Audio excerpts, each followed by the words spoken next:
محترمہ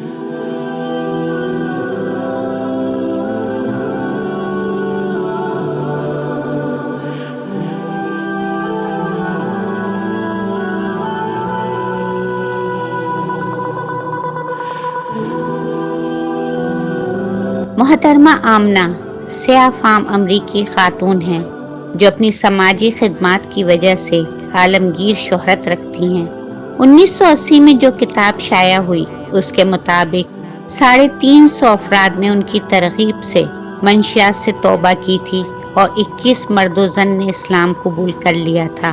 قابل ذکر امر یہ ہے کہ شکاگو نیوز سے وابستہ زبردست صلاحیتوں کی حامل یہ صحافی خاتون جسمانی اعتبار سے معذور ہے۔ وہ شکاگو کے سیلم نامی حبشیوں کے ایک ایسے محلے میں پیدا ہوئی جو غلاظت، جرائم، منشیات اور غربت و افلاس کا گڑھ تھا۔ اس کا پیدائشی نام سنتھیا تھا اور اس کا باپ بھی اکثر حبشیوں کی طرح نشہ باز اور جرائم پیشہ آدمی تھا، اور اس کی ماں سفید فاموں کے گھروں میں مزدوری کر کے گھر کا خرچہ چلاتی تھی۔ باپ کی لاپرواہی اور سنگ دلی کی وجہ سے وہ بہت بچپن میں ہی پولیو کا شکار ہو گئی، مگر وہ غیر معمولی ذہنی صلاحیتوں کی مالک تھی۔ 5 سال کی عمر میں اس کی ماں ایک سستی پہیوں والی کرسی خرید لائی اور اسے ایک اسکول میں چھوڑ آئی۔ سنتھیا نے جب سے بولنا شروع کیا تھا وہ بار بار کہا کرتی تھی، میں اسکول جاؤں گی، میں اسکول جاؤں گی۔ سنتھیا بڑی سمجھدار اور ذہین بچی تھی۔ وہ اپنی کرسی کو گھسیٹتی ہوئی اسکول چلی جاتی، گھر آ جاتی اور کتابیں پڑھتی رہتی۔ اس کے اساتذہ اس کی ذہانت سے بہت متاثر تھے۔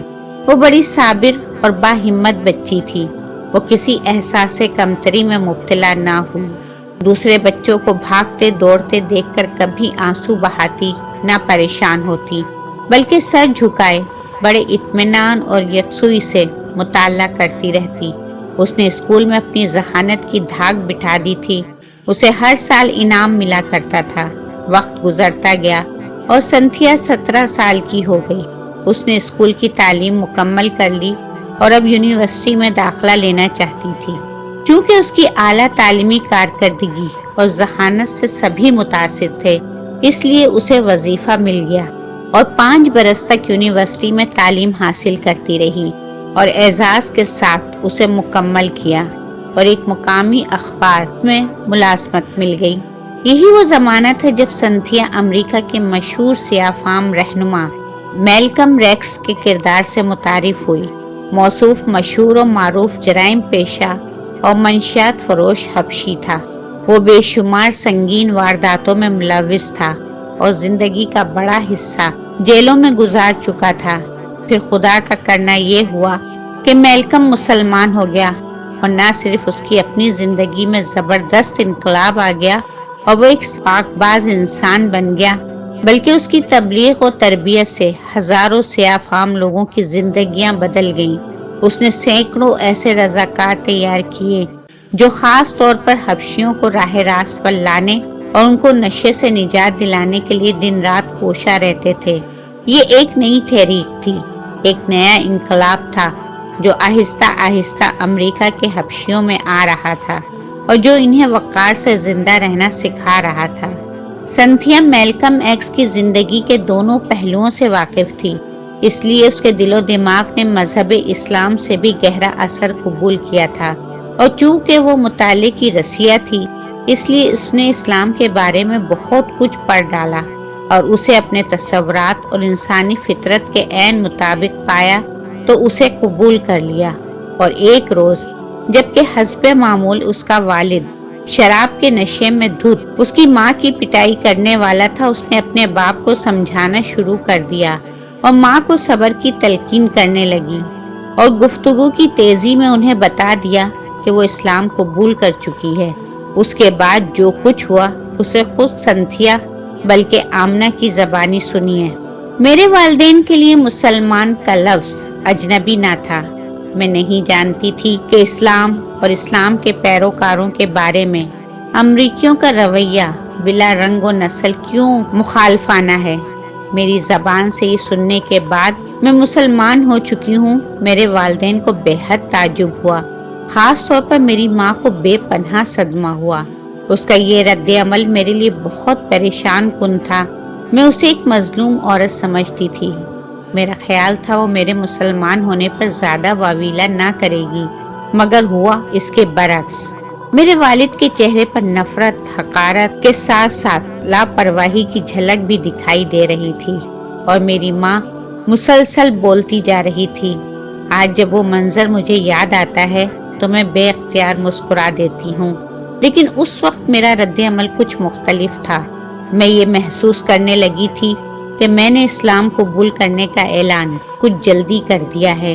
اس کی وجہ یہ نہ تھی کہ میرے ایمان میں کوئی کمی تھی، بلکہ یہ کہ میں نے فیصلہ کیا تھا کہ جب تک میں مسلمانوں کے پورے اطوار باطنی اور ظاہری طور پر اپنا نہیں لیتی، تب تک اسلام لانے کا اعلان نہیں کروں گی۔ مگر اس لمحے میں خاصی جذباتی ہو گئی تھی۔ اپنے مسلمان ہونے کا ذکر بڑے جوش اور جذبے سے کر دیا۔ میرے والد بڑبڑاتے ہوئے باہر چلے گئے۔ میری والدہ مجھے سمجھانے لگی، ممی، میں نے جو کہا، جو ہونا تھا ہو چکا ہے۔ میں جو قدم بڑھا چکی ہوں وہ پیچھے نہیں ہٹا سکتی۔ میری ماں نے اور زیادہ شدت سے مجھے سمجھانا بجھانا شروع کر دیا۔ میں نے ان سے کہا کہ وہ وقت بلا وجہ ضائع کر رہی ہیں۔ میں مسلمان ہو چکی ہوں اور اب کچھ نہیں ہو سکتا۔ میری والدہ نے سوچا شاید میں ضد کر رہی ہوں، یہ جذباتی ہو گئی ہوں۔ انہوں نے اپنا طویل لیکچر ادھورا چھوڑا اور مجھے اکیلا چھوڑ کر چلی گئیں۔ میں مسلمان کیوں ہوئی؟ یہ بات مجھ سے کئی لوگوں نے پوچھی ہے اور میں کئی بار جواب دے چکی ہوں۔ اس کے باوجود میں سمجھتی ہوں کہ مجھے اس سوال کا جواب بڑے سکون اور اطمینان سے دینا چاہیے۔ میرے گھریلو حالات، امریکہ میں حبشیوں کی مجموعی حالت سے زیادہ میری معذوری اور اپاہج پن نے مجھے اسلام کی طرف راغب کیا۔ اس کی تفصیل بھی سن لیں۔ ایک اخبار میں کام کرنے کی وجہ سے میں ہر روز میلکم ایکس اور مسلمان ہونے والے حبشیوں کی اصلاحی تحریک کے بارے میں پڑھتی تھی۔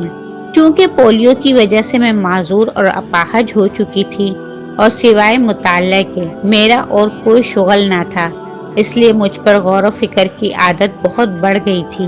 جب میں پڑھتی کہ میلکم ایکس اور اس کے رضاکار ساتھی لوگوں سے منشیات کی عادت چھڑانے میں کامیاب ہو رہے ہیں تو مجھے بڑی حیرت ہوتی۔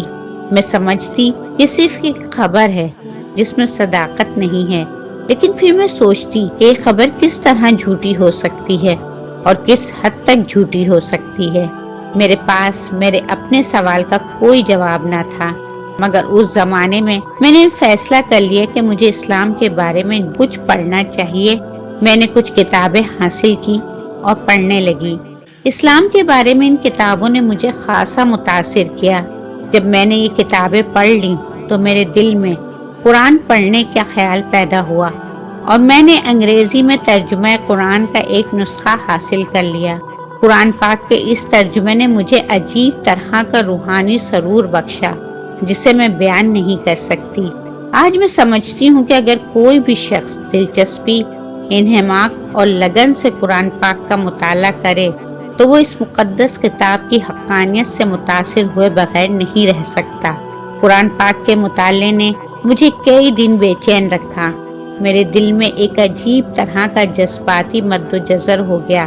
جی چاہتا کہ اب میلکم ایکس سے ملوں، مگر وہ اس شہر سے بہت دور تھے۔ میں نے اخبار کے ذریعے یہ پتہ چلایا کہ یہاں ہمارے شہر میں کون ایسا شخص ہے جو مسلمانوں کی رہنمائی کرتا ہے۔ اس کا پتہ مجھے جلد ہی مل گیا۔ میں نے اس شخص محمد یوسف کو فون کیا اور اس سے ملاقات کے لیے وقت مانگا۔ دوسری طرف سے مجھے بڑی ہمدرد اور نرم آواز سنائی دی۔ محمد یوسف نے مجھے کہا کہ میں جس وقت چاہوں اسے مل سکتی ہوں۔ میں نے انہیں بتایا کہ میں کل بعد دوپہر ان سے ملوں گی۔ وقت طے ہو جانے کے بعد میں نے اطمینان کا سانس لیا۔ جب میں اگلے دن محمد یوسف سے ملنے گئی تو مجھے دیکھ کر کچھ پریشان ہو گیا۔ میں نے ان کی پریشانی کے سبب کو بھانپ لیا۔ کسی صحت مند اور توانا لڑکی سے ملنے کی توقع رکھتے تھے۔ جب انہیں ویل چیئر پہ بیٹھی، حرکت سے معذور مجھ جیسی لڑکی دکھائی دی تو وہ کچھ پریشان سے ہو گئے، مگر میری مسکراہٹ اور خوش دلی نے ان کی پریشانی کو جلد ہی ختم کر دیا۔ محمد یوسف میری ہی طرح حبشی تھے۔ کبھی ان کا نام جونی بیلگٹن تھا، اب وہ محمد یوسف جیسے خوبصورت نام کے مالک تھے۔ وہ اس شہر کے مسلمانوں کے سربراہ یا امام تھے۔ وہی مسجد میں نماز پڑھاتے اور وہی قرآنی تعلیمات کا درس دیتے تھے۔ وہ ہمدردی بھرے لہجے میں مجھ سے میرے بارے میں گفتگو کرتے رہے۔ باتوں باتوں میں بڑے غیر محسوس انداز میں انہوں نے مجھ سے میرے اور میرے کنبے کے بارے میں سب معلومات حاصل کر لیں۔ میں نے ان سے پوچھا کہ وہ مسلمان کیوں ہوئے تھے۔